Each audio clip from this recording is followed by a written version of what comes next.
ನನಗಿರೋ ಒಬ್ಬ ಮಗ, ಅವನಿಂದ ನನ್ನ ಜೀವನ ಇತ್ತು. ಕುಂತಾನೆ ನನ್ನ ಮಗ. ಒಂದೆಡೆ ಕಿತ್ತು ತಿನ್ನುವ ಬಡತನ, ಇನ್ನೊಂದೆಡೆ ತಂದೆಯ ಪ್ರೀತಿ ಅಂದರೆ ಏನಂತ ಅರಿಯದೆ ತಾಯಿಯ ಪ್ರೀತಿಯಲ್ಲಿ ಬೆಳೆದ ಕರುಳು. ಓದಿ ತಾಯಿಯನ್ನ ಚೆನ್ನಾಗಿ ನೋಡಿಕೊಳ್ಳಬೇಕೆಂದು ಕನಸು ಕಟ್ಟಿಕೊಂಡು ವಿದ್ಯಾಕಾಶಿ ಧಾರವಾಡಕ್ಕೆ ಬಂದಿದ್ದ ಬಡಜೀವ ಇಂದು ಪೊಲೀಸರ ಪಿಪಾಸುತನಕ್ಕೆ ಇಹಲೋಕ ತ್ಯಜಿಸಿದೆ. 10 ಕನಸು ಹೊತ್ತು ಬಾಗಲಕೋಟೆ ಜಿಲ್ಲೆ ಬಾದಾಮಿ ತಾಲೂಕಿನ ಬೇಲೂರು ಗ್ರಾಮದಿಂದ ಧಾರವಾಡದ ಕಾಲೇಜೊಂದರಲ್ಲಿ BSc ಪದವಿ ಕಲಿಯಲು ಬಂದಿದ್ದ ಆದಿತ್ಯ ಮ್ಯಾಗೇರಿ ಎಂಬಾತ ಪೊಲೀಸರ ಕಿರಿಕಿರಿಗೆ ಆತ್ಮಹತ್ಯೆ ಮಾಡಿಕೊಂಡಿದ್ದು ಪ್ರಜ್ಞಾವಂತ ಸಮಾಜ ತಲೆ ತಗ್ಗಿಸುವಂತೆ ಮಾಡಿದೆ. ಹುಬ್ಬಳ್ಳಿ ಧಾರವಾಡ ಅವಳಿ ನಗರವನ್ನು ಗಾಂಜಾ ಮುಕ್ತ ಮಾಡುವ ಉದ್ದೇಶದಿಂದ ಪ್ರತಿಯೊಂದು ಠಾಣೆಗಳಿಗೆ ಪೊಲೀಸ್ ಆಯುಕ್ತ N. ಶಶಿಕುಮಾರ್ ಇತ್ತೀಚೆಗೆ ಖಡಕ್ ವಾರ್ನಿಂಗ್ ನೀಡಿ ಪ್ರತಿಯೊಬ್ಬ ಪೆಡ್ಲರ್ ಮತ್ತು ಸೇವನೆ ಮಾಡುವವರನ್ನು ವಶಕ್ಕೆ ಪಡೆದು ಅವರಿಗೆ ತಿಳುವಳಿಕೆ ನೀಡಬೇಕು ಎಂದು ತಾಕೀತು ಮಾಡಿದ್ರು. ಇದಕ್ಕಾಗಿ ಕಳೆದ ಶನಿವಾರ ವಿದ್ಯಾಗಿರಿ ಠಾಣಾ ವ್ಯಾಪ್ತಿಯ ಪೊಲೀಸ್ ಸಿಬ್ಬಂದಿ ಒಟ್ಟು 9 ಜನರನ್ನ ವಶಕ್ಕೆ ಪಡೆದು ಠಾಣೆಗೆ ಕರೆತಂದಿದ್ದಾರೆ.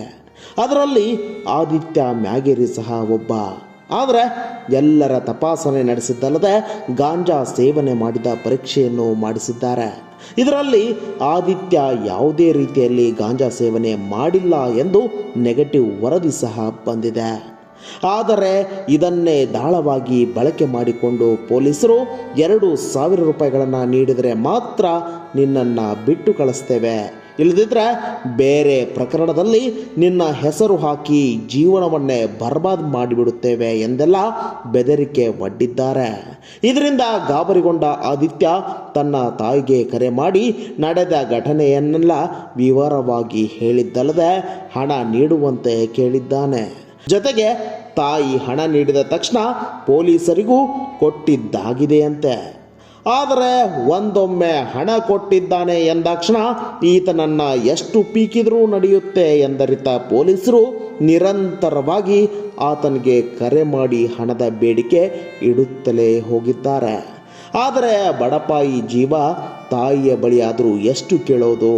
ಮೊದಲೇ ಕಷ್ಟಪಟ್ಟು ದುಡಿದು ವಿದ್ಯಾಭ್ಯಾಸ ಮಾಡಿಸುತ್ತಿದ್ದಾಳೆ, ಜೊತೆಗೆ ಸಹೋದರಿ ಬೇರೆ ಇದ್ದಾಳೆ, ಆಕೆಯದ್ದು ನೋಡಬೇಕು ಎಂದು ಮನನೊಂದ ಆದಿತ್ಯ ಸೋಮವಾರ ರಾತ್ರಿಯೇ ಮನೆಯಲ್ಲಿ ಯಾರೂ ಇಲ್ಲದ ವೇಳೆ ನೇಣಿಗೆ ಶರಣಾಗಿದ್ದಾನೆ.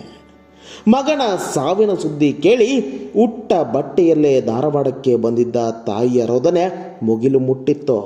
ನಾನು ಏನೂ ತಪ್ಪು ಮಾಡಿಲ್ಲ ಎಂದರೂ ಪೊಲೀಸರು ಗಾಂಜಾ ಪ್ರಕರಣದಲ್ಲಿ ಕರೆದುಕೊಂಡು ಹೋಗಿದ್ದಾರೆ ಅಮ್ಮ. ನನಗೆ ಹೇಗಾದರೂ ಮಾಡಿ 2,000 ಹಾಕು ಅಂತ ಮಗ ಫೋನ್ ಮಾಡಿದ್ದ. ಆಗ ದುಡ್ಡು ಹಾಕಿದ್ದೆ. ಆದರೆ ಮತ್ತೆ ಆತನ ಫೋನ್ನಿಂದ ಕರೆ ಬಂದಿದ್ದು ನೇಣು ಬಿಗಿದುಕೊಂಡಿದ್ದಾನೆ ಎಂದು 2,000 ಬೇಡಿಕೆ ಇಟ್ಟವರೇ ನನ್ನ ಮಗನ ಸಾವಿಗೆ ಕಾರಣ ಅಂತ ತಾಯಿ ಕವಿತಾ ರೋದನೆ ವ್ಯಕ್ತಪಡಿಸಿದ್ದಾರೆ. ಸಮಾಜದ ಹಿತ ಕಾಯಬೇಕಾದ ಪೊಲೀಸರೇ ಇಂತಹ ಕೃತ್ಯಕ್ಕೆ ಇಳಿದಿರುವುದು ಅತ್ಯಂತ ನಾಚಿಕೆಗೇಡಿನ ಸಂಗತಿ.